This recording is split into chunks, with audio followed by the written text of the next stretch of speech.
Hello दोस्तों, कैसे हैं आप लोग। एक बार वापस से आपका स्वागत है मेरे चैनल के अंदर। पिछले वीडियो की तरह ही उसके आगे वाले भाग अर्थात पार्ट 2 में आपका स्वागत है, जिसमें हम वैदिक काल के बारे में बात कर रहे थे। तो आज हम बात करेंगे वैदिक काल में आर्यों की जो राजनीतिक स्थिति उसके बारे में। अब इसके बारे में हम बात करें तो ऋग्वैदिक काल में राजा का पद कैसा हो गया था, वंशानुगत नहीं था, अर्थात राजा का बेटा राजा नहीं बनता था, अर्थात योग्यता के आधार पर ही राजा बनाए करते थे। ऋग्वैदिक काल में राजा को जनस्य गोप गोप या गोप्ता कहा जाता था, अर्थात जनस्य गोप या गोप्ता कहा जाता था ऋग्वैदिक काल में राजा को। ऋग्वैदिक काल के बाद में गोप का पद वंशानुगत हो गया था। ऋग्वैदिक काल के बाद में क्या राजा का बेटा ही राजा बनता था। ऋग्वैदिक काल की बात करें तो राजा के पास कोई स्थायी सेना नहीं होती थी, अर्थात जो कबीले होते थे, कबीले जब युद्ध की स्थिति आती थी तो सभी कबीले इकट्ठा हो जाते थे और युद्ध की तैयारियां करते थे। लेकिन राजा के पास युद्ध लड़ने के लिए कोई स्थायी सेना नहीं होती थी। और वैसे भी उस समय की लड़ाइयाँ किन विषयों पर लड़ी जाती थी, तो उस समय अधिकतर लड़ाइयाँ क्या जानवरों और पशुओं के लिए लड़ी जाती है, अर्थात गाय और अन्य पशुओं के लिए लड़ाइयाँ लड़ी जाती थी। अब बात करें ऋग्वैदिक काल में राजा के साथ अकेले कुछ संस्थाएं होती थी, जैसे कि हमारे संस्थाओं की बात करें कौन कौन सी संस्थाएं होती थी, विदत, सभा और समिति। तो ऋग्वैदिक काल में राजा के साथ अकेले कुछ संस्थाएं होती थी, जैसे हमारी विदत, सभा और समिति। अब विदत की बात करें तो विदत किसे कहते हैं, विदत भारत की सबसे प्राचीन संस्था मानी जाती है। विदत को क्या माना जाता है, भारत की सबसे प्राचीन संस्था माना जाता है। विदत क्या है, आर्यों की सबसे प्राचीन संस्था थी, अर्थात विदत ऋग्वेद काल की सबसे प्राचीन संस्था मानी जाती है।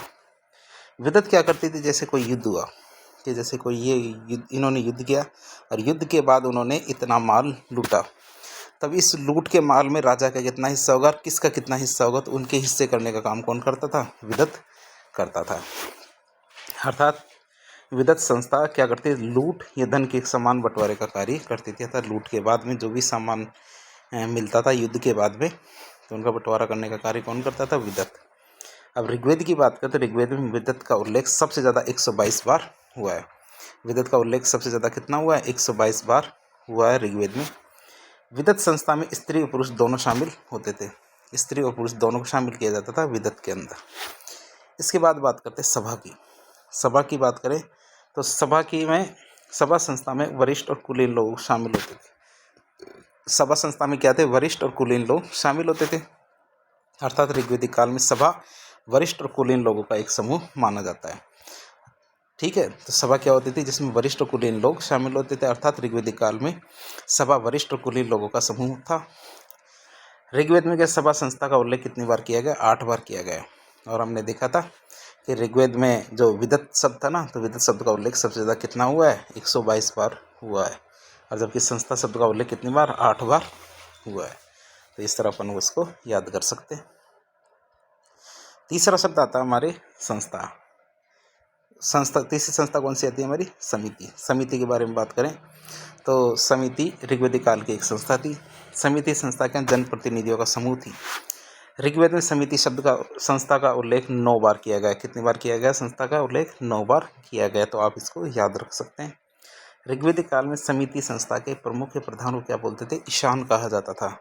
क्या कहा जाता था, ईशान कहा जाता था। तो इस कीवर्ड को आप याद रखना, ईशान क्या होता है या कौन था। ऋग्वैदिक काल में जो समिति संस्था थी, इसके हेड या प्रधान को हम क्या कहते थे, ईशान कहते थे। इसके बाद बात करें तो ऋग्वैदिक काल में राजा की सहायता के लिए 12 मंत्री होते थे। ऋग्वैदिक काल में क्या, राजा की सहायता के लिए 12 मंत्री होते थे। और इन मंत्रियों को क्या कहा जाता था, रत्निन कहा जाता था। क्या कहा जाता था, रत्निन कहा जाता था इन 12 मंत्रियों को। अब कौन कौन से वो रत्निन थे, इनकी बात करते हैं। जो प्रमुख रत्निन थे उनके बारे में बात करें तो कौन कौन से थे, पुरोहित, युवराज, सेनानी, ब्राजपति व व्रजापति, सुत, पालागल और भागदूत। अर्थात पुरोहित, युवराज, सेनानी, ब्राजपति, सुत, पालागल और भागदूत। तो इस तरह 7 के बारे में हम कुछ जानकारी लेते हैं, जबकि होते कितने थे, ये 12 हुआ करते थे, इनको रत्निन कहा जाता था। अब पुरोहित कौन थे, तो पुरोहित की बात करते हैं ऋग्वैदिक काल में राजा के प्रमुख परामर्शदाता के रूप में किनको लगाया जाता था, पुरोहित को। अर्थात प्रमुख परामर्शदाता को पुरोहित कहा जाता था। फिर युवराज की बात करें तो ऋग्वैदिक काल में राजा के बेटे को युवराज कहा जाता था। अर्थात युवराज राजा के पद का उत्तराधिकारी होता था। तो राजा के बाद राजा कौन बनेगा, युवराज। फिर इसके बाद आता है सेनानी। ऋग्वेदिक काल में सेना के प्रमुख को सेनानी कहा जाता था। सेना का हेड होता था उसको सेनानी कहा जाता था। फिर इसके बाद आता था ब्राजपति या व्रजापति। ब्राजपति और प्रजापति की बात करें तो गोचर भूमि के हेड को ब्राजपति और प्रजापति कहा जाता है था। ऋग्वेदिक काल में गोचर भूमि का जो हेड होता था ना उसे ब्राजपति और प्रजापति कहा जाता था। फिर आता था सुत। तो सुत की बात करें तो सुत की जो हमारे रथ सेना होती थी इसके हेड को सुत कहा जाता था, अर्थात राजा के सारथी को सुत कहा जाता था। रथ सेना के जो हेड होता था उसको सुत कहते थे, या फिर राजा के जो सारथी होता था उसे सुत कहा जाता था। फिर आता था पालागल। पालागल किसे कहते थे? राजा के दोस्त, ये दूत होते थे ना, इनको पालागल कहा जाता था। अतः राजा के जो दोस्त होते थे या दूत होते थे उनको क्या कहा जाता था? पालागल कहा जाता था। फिर आता था भागदूत। भागदूत भागदूत किसे कहते थे? जो राजस्व अधिकारी थे ना ऋग्वेदिक काल के, उनको भागदूत कहा जाता था। तो इस तरह हमने कुछ के बारे में देखा। तो ये कौन कौन से थे आप इनको याद कर सकते हैं, और इनके बारे में एक बार वापस देखते हैं कौन कौन थे। पहला तो हमारा पुरोहित, फिर युवराज, फिर सेनानी, फिर ब्राजपति या प्रजापति, सुत, पालागल, भागदूत। तो इनके बारे में हम देख सकते हैं। फिर आप सबसे पहले आता है बलि। बलि के बारे में बात करें तो बलि शब्द का अर्थ क्या होता था? ऋग्वेदिक काल में राजा को दिया जाने वाला स्वैच्छिक कर था, इसको बलि कहा जाता था। बलि किसे कहते थे? ऋग्वेदिक काल में राजा को जो स्वैच्छिक कर दिया जाता था उसको बलि कहा जाता था। फिर आता था प्रश्न विनाक। किसकी बात कर रहे हैं? प्रश्न विनाक की। तो ऋग्वेदिक काल में न्यायाधीश को प्रश्न विनाक कहा जाता था। तो ऋग्वेदिक काल था, तो ऋग्वेदिक काल में न्यायाधीश को हम क्या कहते थे? प्रश्न विनाक कहते थे। ऋग्वेदिक काल में समस्या हल करने वालों को प्रश्न विनाक कहा जाता था। अर्थात जो न्यायाधीश होते थे वो समस्याओं को हल करते थे, इसलिए उनको क्या कहते थे? प्रश्न विनाक कहा जाता था। फिर आता था स्पष्ट। स्पष्ट किसे कहते हैं? ऋग्वेदिक काल में गुप्तचर को स्पष्ट कहा जाता था। जो गुप्तचर होते थे अर्थात जो गुप्त वस्तु का पता लगाते थे उन्हें क्या कहते थे? स्पष्ट कहते थे। फिर आता ऋग्वेदिक काल में राजनीतिक इकाइयाँ कौन कौन सी हुआ करती थी। ऋग्वेदिक काल की जो राजनीतिक इकाइयाँ कौन कौन सी थी, इनमें देखें सबसे पहले कौन कौन सी इकाई? जन, विष, ग्राम और कुल। अर्थात कौन कौन सी राजनीतिक इकाइयाँ हमारी? जन, विष, ग्राम और कुल। इनको आप याद कर सकते हैं। सबसे पहले हम मानते हैं जन की। तो जन के बारे में बात करें तो ऋग्वेदिक काल में सबसे बड़ी जो राजनीतिक इकाई होती थी उसे हम कहते थे जन, अर्थात सबसे बड़ी राजनीतिक इकाई को जन कहा जाता था। ऋग्वेदिक काल में जन के प्रमुख को गोप या राजन कहा जाता था। ऋग्वेदिक काल में जो जन होते थे, जन के हेड को या प्रमुख को क्या कहते थे? गोप या राजन कहा जाता था। ऋग्वेदिक काल में अनेक विष मिलके एक जन बनाते थे, अर्थात अनेक विष मिलके क्या करते थे? जन का निर्माण करते थे। फिर आता है विष। फिर क्या आता है? विष। ऋग्वेदिक काल में जन के बाद दूसरी सबसे बड़ी इकाई राजनीतिक इकाई होती थी विष।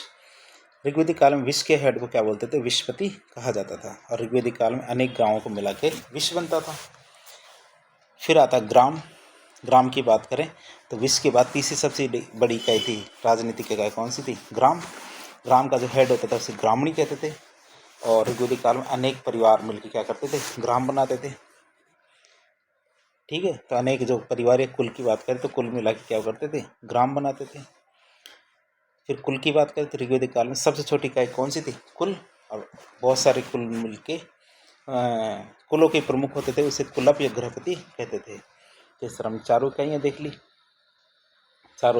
ली। तो सबसे छोटी इकाई तो हमारी कुल है। इस तरह से मामला बढ़ रहा है। सबसे छोटी इकाई कुल, कुल से मिलके बनता हमारे ग्राम, ग्राम से मिलके बनेगा विष, और विष से मिलके क्या बनेगा? जन। तो इस तरह हमने देख लिया इसको। जन है तो जन का जो हेड होता है उसे राजन कहते हैं। फिर इसके बाद हमारा विष होता है, विष के हेड को विषपति कहते हैं। ग्राम का ग्रामणी कहते हैं हेड को। और कुल के जो हेड होता था जैसे गृहपति या कुलप कहा जाता था। अब आगे बात करेंगे ऋग्वेदिक काल में जो आर्यों की स्थिति थी। तो आर्यों की कैसी स्थिति थी इसके बारे में हम बात करते हैं। ऋग्वेदिक काल में आर्य यायावर जीवन जीते थे। यायावर जीवन किसे कहते हैं? अर्थात घूमने फिरने वाला जीवन, अर्थात कभी भी अपना स्थायी निवास नहीं करते थे ऋग्वेदिक काल में। अर्थात जो घूम कर जीवन यापन करते हैं उन्हें यायावर जीवन कहा जाता है। ऋग्वेदिक काल में घोड़ा और गाय आर्यों के प्रिय पशु माने जाते थे। ऋग्वेदिक काल में घोड़ा और गाय को क्या माना जाता था? आर्यों का प्रिय पशु माना जाता था। ऋग्वेदिक काल में आर्य क्या करते थे? पशुपालन किया करते थे। ऋग्वेदिक काल में कृषि शब्द का उल्लेख मात्र 24 बार मिलता है, जिसमें 21 शब्द छेपक है। 21 शब्द क्या है? छेपक है। अर्थात ऋग्वेद में कृषि शब्द 21 बार बाद में लिखे गए हैं। ठीक है, जो कृषि शब्द है 21 बार लिखे गए, लेकिन ये बाद में लिखे गए, पहले नहीं लिखे गए थे। तो ये छेपक तो 21 है और टोटल कितने हैं? 24 बार।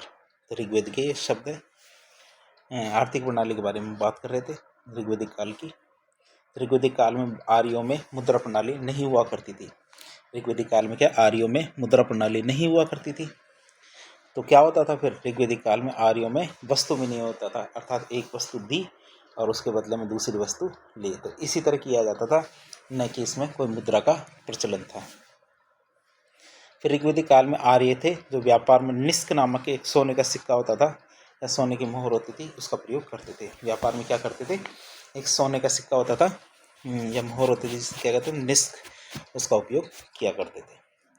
फिर ऋग्वेदिक काल में आर्यों के सामाजिक जीवन कैसा हुआ करता था?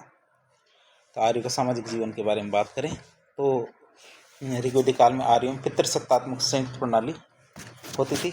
अर्थात कैसे होते थे? परिवार संयुक्त परिवार होते थे, और वो भी कैसे होते थे? पितृसत्तात्मक।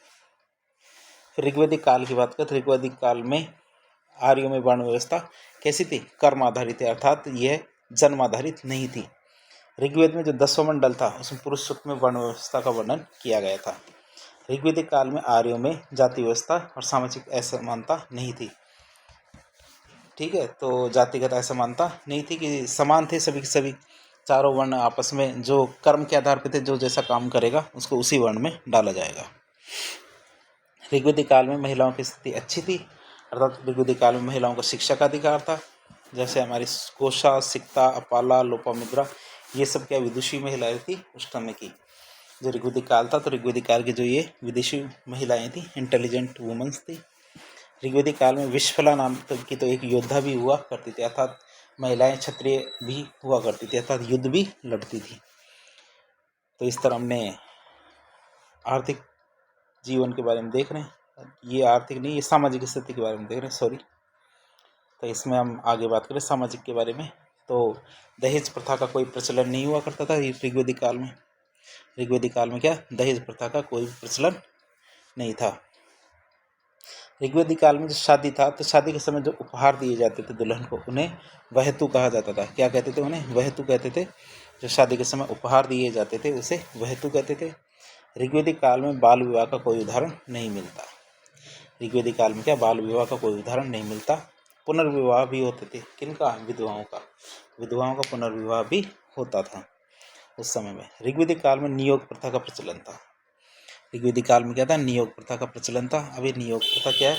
नियोग प्रथा का अर्थ होता है ऋग्वेदिक काल में पति के द्वारा यदि संतान उत्पन्न नहीं हो रही है, पति यदि इनकॉम्पिटेंट है संतान उत्पन्न करने में, अर्थात संतान की उत्पत्ति पति के द्वारा नहीं हो रही है, या फिर पति की अकाल मृत्यु हो जाती है।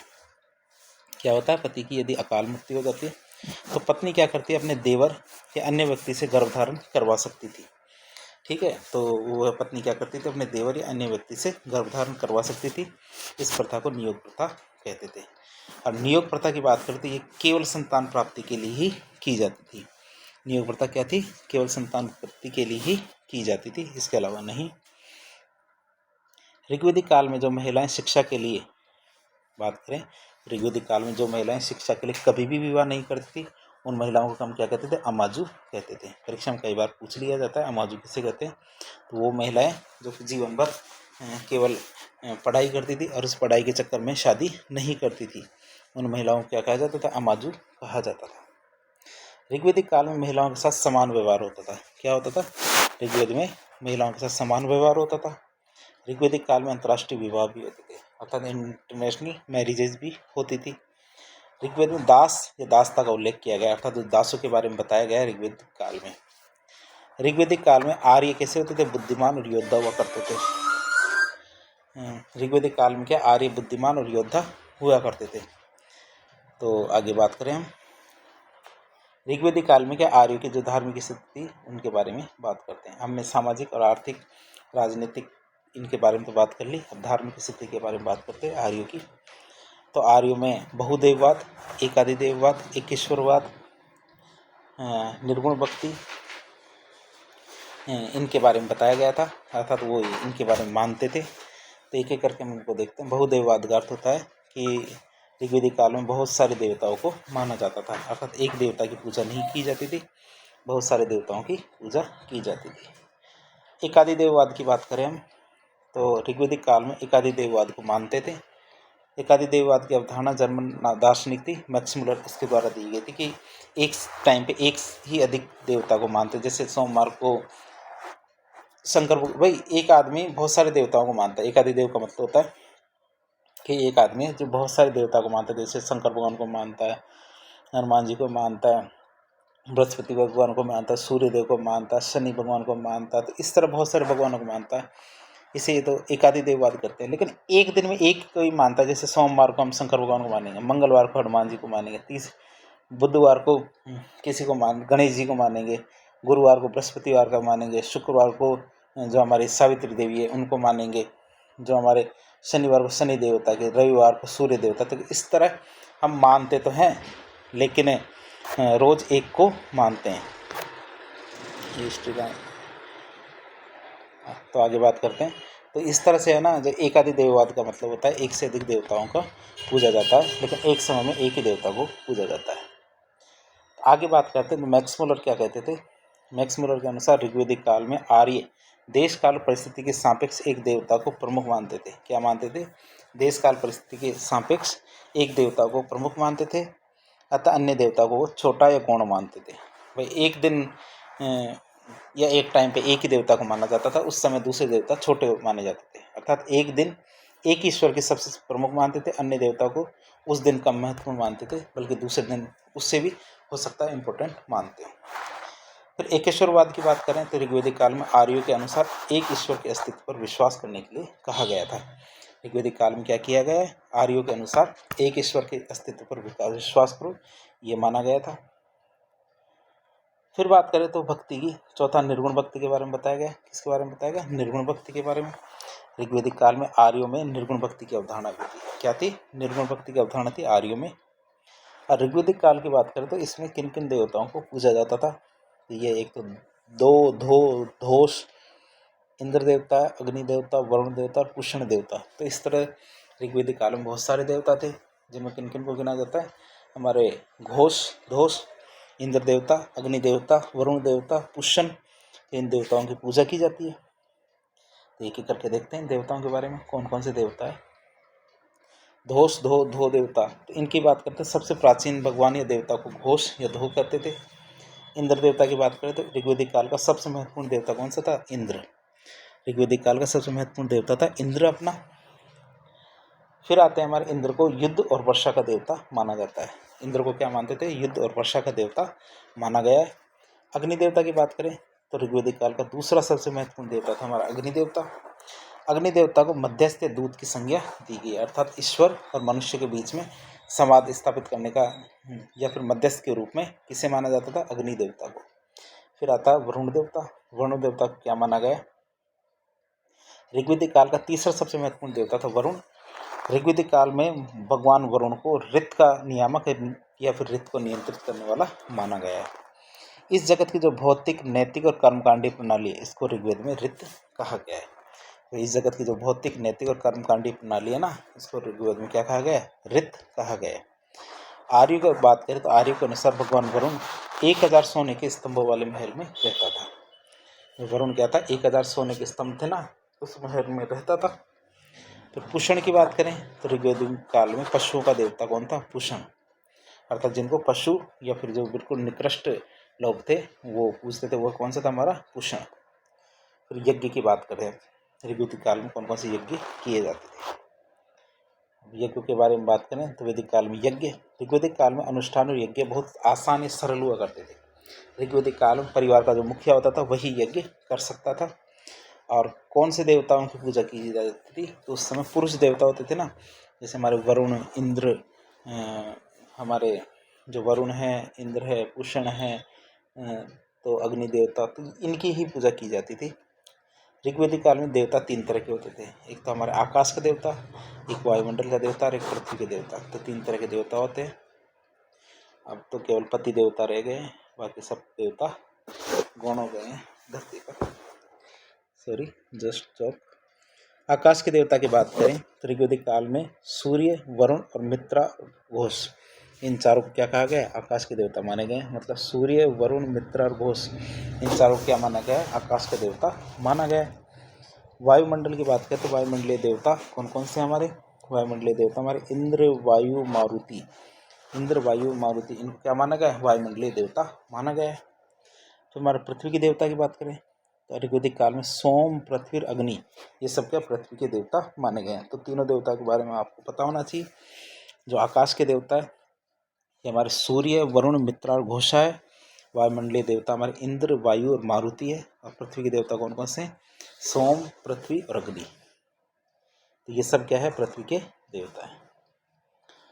अब आगे बात करते हैं, ये तो हमने ऋग्वेदिक काल देखा। अब ऋग्वेदिक काल के बाद बात करते हैं उत्तर वैदिक काल की, जो हमारे 1000 BC से 600 BC तक रहा था। तो 1000 BC से हमारे 600 BC तक रहा था, इसको उत्तर वैदिक काल कहते हैं। अब इसकी स्थिति हम देख लेते हैं, इस टाइम का समय कैसा था। तो उत्तर वैदिक काल में की भौगोलिक स्थिति देखेंगे, राजनीतिक, सामाजिक, आर्थिक और धार्मिक इन स्थितियों के बारे में बात करेंगे। अर्थात ऋग्वेदिक काल और उत्तर वैदिक काल, इनमें जो सामाजिक स्थिति, जो पांचों तरह की स्थितियाँ थी, उनमें किस प्रकार का अंतर था। पहले भौगोलिक स्थिति की बात करते हैं। ऋग्वेदिक काल के बाद उत्तर वैदिक काल में आर्य कहाँ चले गए? गंगा यमुना दोआब की तरफ फैल गए थे। अर्थात जो गंगा यमुना दोआब था उसमें फैल गए थे आर्य। उत्तर वैदिक काल में जो गंडक नदी थी आर्य की पूर्व सीमा थी, अर्थात गंडक नदी से आगे वो नहीं गए थे।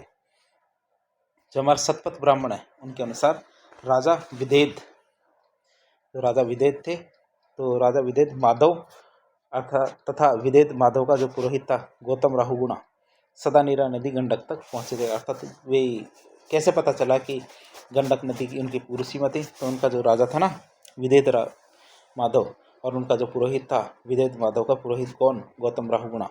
तो ये दोनों क्या है? सदानीरा नदी या फिर गंडक नदी थी, यहाँ तक चले गए थे, लास्ट माना जाता है। उत्तर वैदिक काल में साहित्य की बात करें तो 3 पर्वतमालाओं का उल्लेख किया गया है। उत्तर वैदिक काल में साहित्य की बात करें तो कौन कौन सी 3 पर्वतमालाओं का उल्लेख किया गया है? एक तो हमारे त्रिकुद पर्वतमाला, क्रौंच पर्वतमाला और मेनाक पर्वतमाला।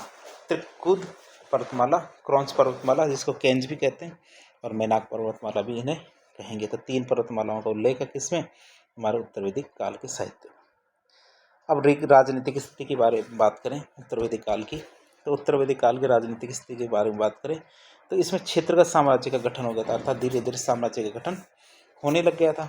उत्तर वैदिक काल में राजा का पद कैसा हो गया था? शक्तिशाली और गरिमा में बन गया था।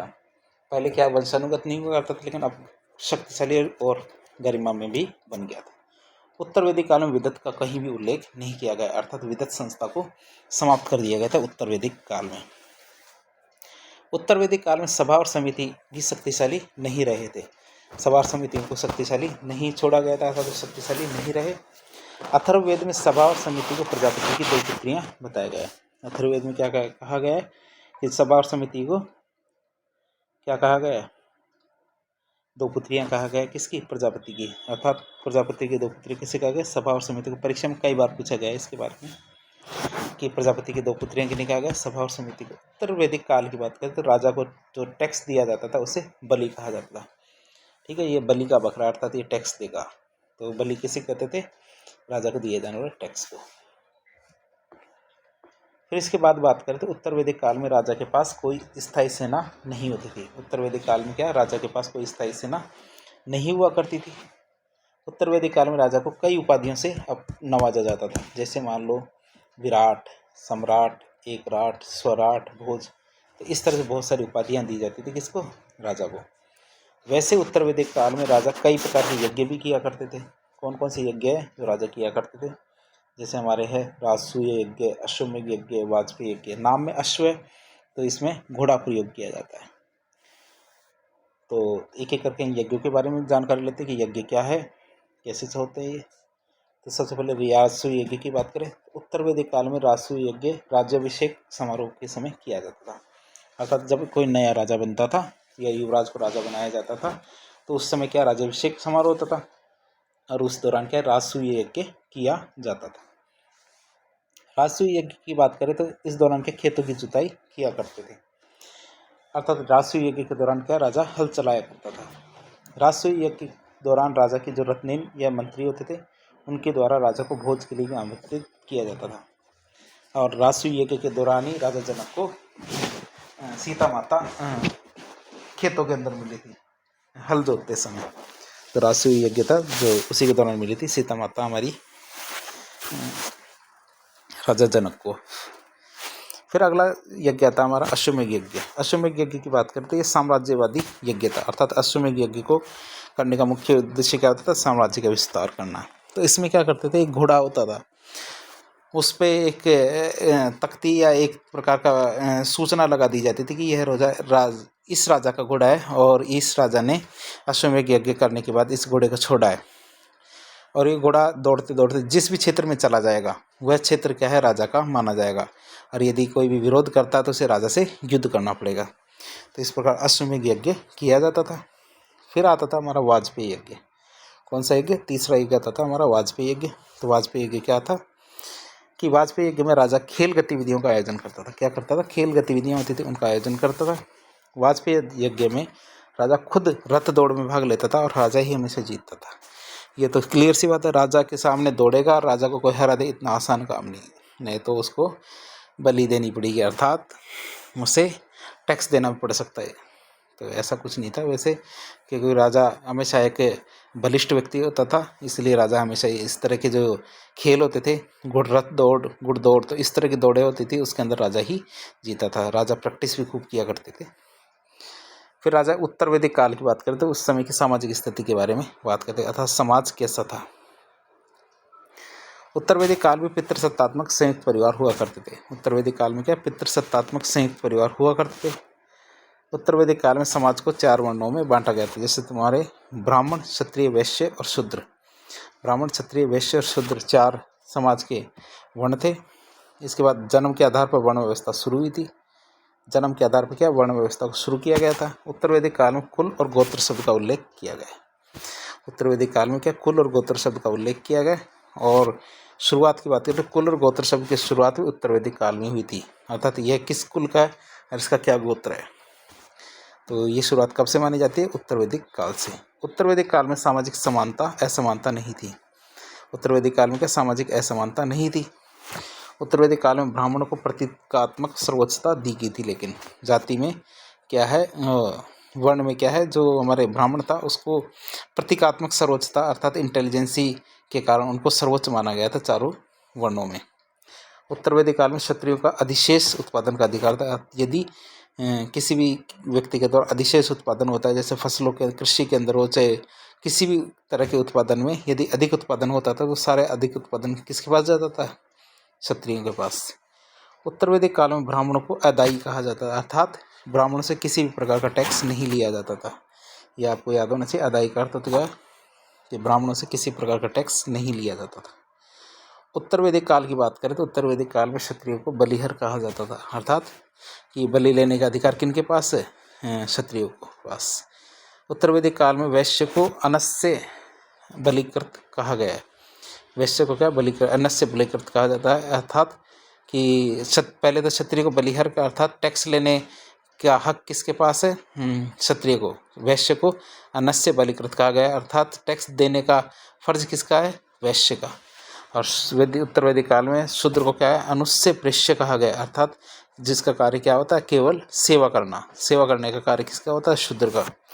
उत्तर वैदिक काल में महिलाओं की स्थिति में गिरावट आ गई थी। उत्तर वैदिक काल में क्या हुआ था, महिलाएं की जो स्थिति थी ना उसमें गिरावट आई, अर्थात उसमें शिक्षा और जो सामाजिक स्थिति थी उसमें गिरावट आई। अथर्व में तो इतना तक कह दिया गया था कि बेटी को दुख का स्रोत, दुख का कारण माना जाता था, अर्थात घर में यदि बेटी हुई है इसका मतलब घर दुख में हो गया। ऐसा वैसे होता नहीं है, ये पता नहीं अथर्ववेद में ऐसा क्यों कहा गया है, ये उनकी मानसिकता के बारे में भी बताता है। जो हमारे मैत्रायणी संहिता है उसमें महिलाओं को शराब और जुए के समान बुराई बताया गया है, जबकि ये शराब और जुआ तो खुद में एक बुराई है। तो महिलाओं की इस प्रकार की जो समान दो तुलना की जाती है यह सही नहीं होती है। लेकिन मैत्रायणी संहिता में महिलाओं को क्या बताया गया, शराब और जुए के समान बुराई बताया गया। याज्ञवल्क्य और गार्गी संवाद की बात करें तो ये इसका उल्लेख कहाँ किया गया है? बृहदारण्यक उपनिषद में। तो ये भी उसी समय उत्तर वैदिक काल में ही लिखा गई थी। उत्तर वैदिक काल में महिलाओं को शिक्षा का अधिकार तो था। क्यों? क्योंकि उस समय की जो इंटेलिजेंट महिला थी कौन कौन सी थी? गार्गी और मैत्रेयी। गार्गी और मैत्रेयी क्या थी? उस समय की जो इंटेलिजेंट महिलाएं थी वो थी। उत्तर वैदिक काल में विधवा पुनर्विवाह होता था। उत्तर वैदिक काल में क्या होता था? विधवा पुनर्विवाह होता था। उत्तर वैदिक काल में नियोग प्रथा का प्रचलन था, जो हमने पहले देख लिया था, अर्थात संतान प्राप्ति के लिए की जाती थी नियोग प्रथा। उत्तर वैदिक काल में घरेलू दासों का प्रयोग किया जाता था, अर्थात घरों में दास होते थे। और उत्तर वैदिक काल में बाल विवाह का तो वैसे कोई उदाहरण नहीं मिलता। तो इसके बारे में हमने देख ली सामाजिक स्थिति के बारे में उत्तर वैदिक काल की। फिर बात करें उत्तर वैदिक काल की आर्थिक स्थिति के बारे में। आर्थिक स्थिति के बारे में बात करें तो आर्थिक स्थिति कृषि पर आधारित थी। इनके अनुसार राजा पृथुवैन्य ने कृषि की शुरुआत की थी। इनके अनुसार क्या था? राजा जो पृथुवैन्य थे ना, उन्होंने कृषि की शुरुआत की थी। अथर्ववेद में कृषि की विधियों का उल्लेख किया गया है कि कृषि किस प्रकार से की जाती है। इसका उल्लेख कहाँ किया गया है? हमारे अथर्ववेद में। फिर आता अथर्ववेद में टिड्डियों का भी उल्लेख किया गया, अर्थात टिड्डी आक्रमण हुआ होगा उस समय, तो उसका उल्लेख कहाँ किया गया? अथर्ववेद में। शतपथ ब्राह्मण की जो काठक संहिता है, शतपथ ब्राह्मण में एक काठक संहिता है, उसमें 24 बैलों के द्वारा खींचे गए हल का उल्लेख है कि एक बहुत भारी बैल हल रहा होगा, उसको खींचने के लिए कितने बैल लगाए गए हैं? 24 बैल। उत्तर वैदिक काल में क्या आर्य पशुपालन का कार्य किया करते थे और गाय और घोड़ा उनका प्रिय पशु माना जाता है, अर्थात गाय घोड़ा को अपना प्रिय पशु मानते थे। उत्तर वैदिक काल में अधिशेष उत्पादन होता था, अर्थात जरूरत से ज़्यादा उत्पादन होता था, और उस पर किसका अधिकार होता था? क्षत्रियों का। फिर अधिशेष उत्पादन के कारण उत्तर वैदिक काल में शहरी संस्कृति का विकास हुआ था। उत्तर वैदिक काल में कपड़ा उद्योग, चमड़ा उद्योग और धातु उद्योग विकसित हो गए थे। उत्तर वैदिक काल में मुद्रा प्रणाली शुरू नहीं हुई थी, लेकिन उत्तर वैदिक काल में क्या मुद्रा प्रणाली शुरू नहीं हुई थी। उत्तर वैदिक काल में मुद्रा के रूप में क्या गाय और सोने के सिक्के होते थे ना, गोल गोल, निष्क कहते थे, इनका प्रचलन किया जाता था मुद्रा के रूप में, क्या गाय और निष्क का। और उस समय क्या होता था? वस्तु विनिमय किया जाता था। अब बात करते हैं उत्तर वैदिक काल की धार्मिक स्थिति के बारे में। क्या धार्मिक स्थिति के बारे में बात करें तो ब्रह्मा विष्णु महेश तीनों भगवान उस समय के मुख्य देवता थे। इंद्र, अग्नि और वरुण उत्तर वैदिक काल के प्रमुख देवता नहीं रह गए थे, जबकि ऋग्वैदिक काल के मुख्य देवता यही थे, इंद्र, अग्नि, वरुण। फिर उत्तर वैदिक काल की बात करें तो उसमें बहुदेववाद, एकादि देववाद, एकेश्वरवाद, निर्गुण भक्ति की अवधारणा लोकप्रिय थी। उत्तर वैदिक काल में यज्ञ अनुष्ठान और कर्मकांड कैसे हो गए थे? जटिल हो गए थे। उत्तर वैदिक काल में क्या यज्ञ अनुष्ठान और कर्मकांड जटिल हो गए, जबकि वैदिक काल के अंदर यह सरल हुआ करते थे। फिर उपनिषद की बात करें तो मुंडकोपनिषद या मुंडकोपनिषद में अनुष्ठानों को टूटी हुई नौका के समान बताया गया है। जो हमारा पुष्ण देवता है उत्तर वैदिक काल में वो किसका देवता बना दिया गया? शूद्रों का देवता, जबकि वो वैदिक काल में पशुओं का देवता माना जाता था। उत्तर वैदिक काल में गंगा मार्ग, ज्ञान मार्ग की अवधारणा लोकप्रिय हो गई थी। वह उत्तर वैदिक काल था तो उसमें क्या ज्ञान मार्ग था ना, तो इसकी अवधारणा सबसे ज़्यादा लोकप्रिय थी। उत्तर वैदिक काल में जो शूद्र थे उनको यज्ञ अनुष्ठान और उपनयन संस्कार का अधिकार खत्म कर दिया गया, अर्थात उनको ये अधिकार नहीं दिया गया था। फिर हमारे जो ब्राह्मण, वैश्य और शुद्ध क्षत्रिय थे इनको उत्तर वैदिक काल में द्विज कहा जाता था, अर्थात इनका 2 बार जन्म होता था। उत्तर वैदिक काल में मूर्तियों की पूजा, मंदिरों का कोई वैसे प्रमाण नहीं मिलता है। मोक्ष की अवधारणा भी उत्तर वैदिक काल में ही आई थी, अर्थात वैदिक व्यक्ति को मोक्ष नहीं मिलता तो उसका बार बार पुनर्जन्म होता है। उत्तर वैदिक काल के लोग क्या है, जादू टोने में भी विश्वास रखते थे। तो इस तरह से हमने उत्तर वैदिक काल, ऋग्वैदिक काल और वैदिक साहित्य के बारे में जानकारी प्राप्त की, और हम आपको बता देते हैं इनके बारे में क्या क्या धार्मिक, सामाजिक, राजनीतिक सभी स्थिति के बारे में देखा।